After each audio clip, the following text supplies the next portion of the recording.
He built Las Vegas as we know it. He lived fast, spent big, and made enemies in all the wrong places. But when the bullets finally came for Bugsy Siegel,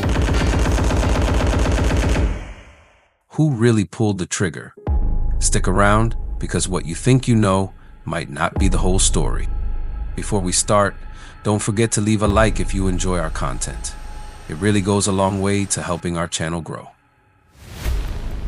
Before he was the flashy mastermind behind the Flamingo Casino and Hotel, Benjamin Bugsy Siegel was just a poor kid from Brooklyn, born into a Jewish family struggling to get by. His early life was filled with violence and petty crime, and by his teenage years he was already involved in organized crime. A ruthless hitman turned businessman, he quickly climbed the ranks of the Mafia, earning a reputation for his brutal efficiency. But Bugsy wasn't just muscle, he had vision. He wanted more than just the streets, he wanted an empire. In 1945, he saw his golden opportunity, Las Vegas. Bugsy's dream was the Flamingo, a luxury casino in the middle of the Nevada desert. He pitched it as the crown jewel of a gambling empire, one that would funnel millions back to his mafia investors. But there was one big problem. Bugsy wasn't a businessman.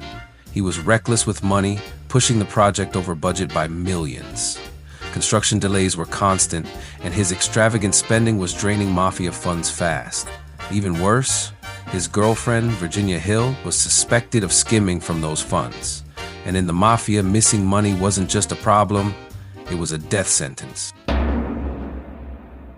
This wasn't just about a failed casino, it was about trust. And when that trust was broken, it became a matter of life and death. What Bugsy didn't realize was that he was already a dead man walking. The investors were losing patience and whispers of betrayal started spreading.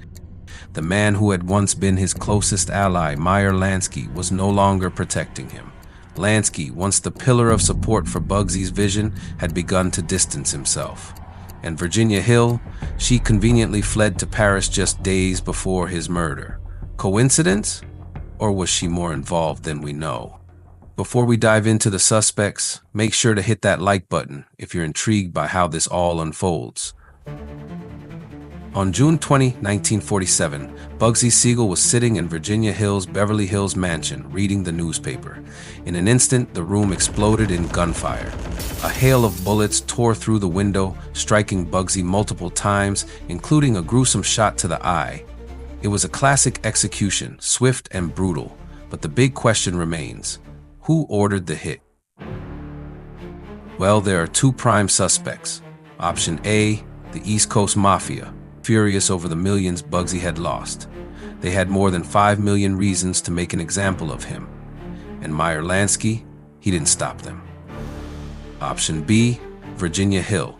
Some believe she was more than just an innocent bystander, that she may have played a role in Bugsy's downfall. Her sudden trip to Paris, her rumored ties to powerful men, and her own questionable dealings make her look suspicious. In the end, Bugsy's murder was swift, brutal, and remains unsolved to this day. But who do you think had the most to gain from his death? Drop a comment below. Was it just the East Coast Mafia, or was his girlfriend Virginia Hill involved, or maybe it was someone else entirely? Let us know your thoughts. And don't forget to hit that subscribe button to join us for more American Outlaws. As always, thanks for watching, and I hope you learned something.